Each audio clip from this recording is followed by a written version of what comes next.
চারটা knockout match, চারটাতেই কোনো না কোনোভাবে বিপদে পড়েছে আর্জেন্টিনা। কেপ ভার্দের বিরুদ্ধে অতিরিক্ত সময় লেগেছে, ইজিপ্টের বিরুদ্ধে 2 গোলে পিছিয়ে ছিল, সুইজারল্যান্ডের বিরুদ্ধে সমতায় ছিল অনেকক্ষণ, ইংল্যান্ডের বিরুদ্ধে শেষ 10 মিনিটে পিছিয়ে ছিল। আর প্রতিটা বাড়ি আর্জেন্টিনা শেষ হাসিটা হেসেছে। এটা কি নিছক ভাগ্য, নাকি এমন একটা দল যাকে সত্যি হারানো যায় না? আগামী 19 জুলাই প্রশ্নে উত্তর খুঁজে বের করবে স্পেন। সংখ্যাটা একটু দেখুন। এই বিশ্বকাপে 75 মিনিটের পরে আর্জেন্টিনা মোট 10টা গোল করেছে। এটা এমন এক পরিসংখ্যান যা প্রতিপক্ষের হৃদয় ভয় ধরায়। মাঠে যখন মনে হয় ম্যাচ শেষ, ঠিক তখনই মেসি জেগে ওঠেন। ইংল্যান্ডের বিরুদ্ধে সেমিফাইনালে 85 মিনিটে সমতা, 92 মিনিটে জয়সূচক গোল, দুটোতেই মেসির অ্যাসিস্ট। এই টুর্নামেন্টে মেসির অর্জন এখন 8 গোল, 4 অ্যাসিস্ট, মোট 12টা গোল সংশ্লিষ্ট অবদান।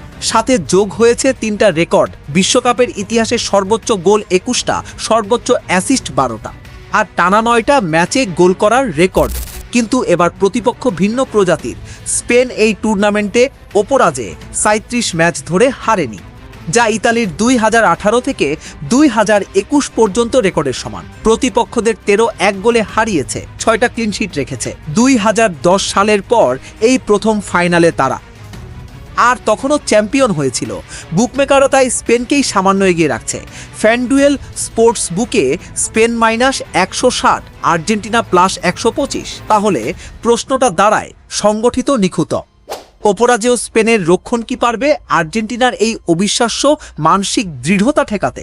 স্পোর্টস লাইনের বিশ্লেষক মার্টিন গ্রিন বলছেন, আর্জেন্টিনার কখনো হাল না ছাড়ার মানসিকতাকে সম্মান করতেই হবে। তবে তিনি ম্যাচে মোট গোল সংখ্যা 2.5-এর নিচে থাকার দিকে ঝুঁকছেন, কারণ স্পেনের রক্ষণ সত্যি ভয়ঙ্কর।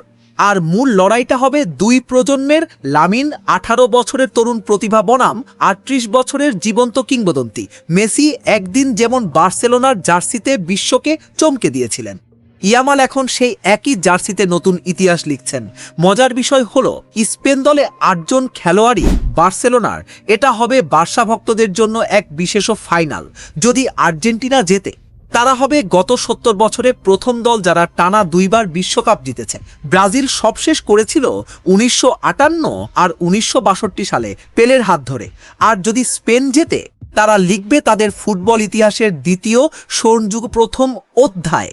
তাহলে সত্যিকারের প্রশ্নটা হলো, আর্জেন্টিনাকে হারানো কি আসলেই অসম্ভব, নাকি স্পেনের এই অপরাজেয় দলটাই হবে সেই দল যারা প্রথমবার প্রমাণ করবে যে প্রতিটা রূপকথারও একটা শেষ আছে? উত্তর মিলবে রবিবার নিউ জার্সির মেটলাইফ স্টেডিয়ামে।